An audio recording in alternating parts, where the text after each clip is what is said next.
Po nagsimula. Mga 3 weeks na po. Hindi po kayo nadisgrasya. Hindi.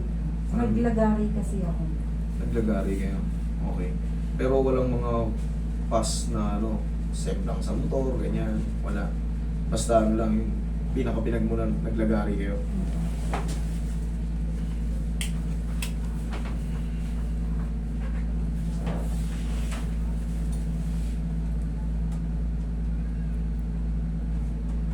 Hindi ko mapausap. Palagi siyang nalay.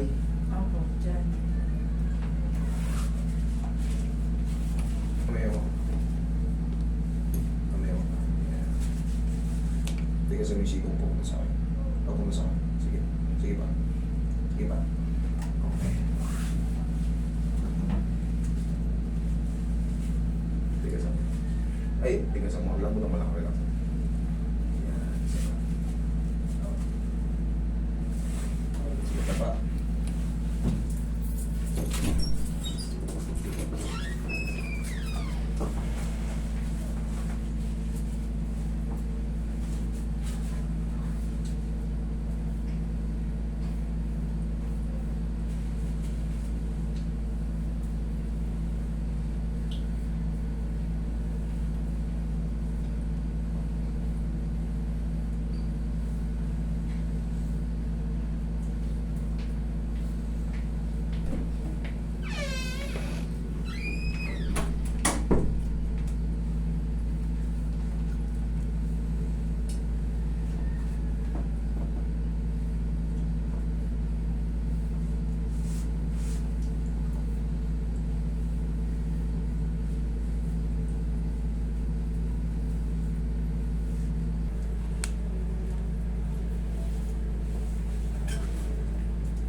Sige, tingnan mo nga, ipitin mo nga. Tingnan mo nga may sakit pa. Tingnan mo nga. Kailangan na maramdaman mo. Wala, umiitis po. Ha? Okay na? Ah, Tapos, pahinga na ng konti, ma'am. Kung magpupwersa kayo ng bubuhatin, dito muna ha. For the meantime kasi, pinago natin ngayon. Okay? sige. Thank you.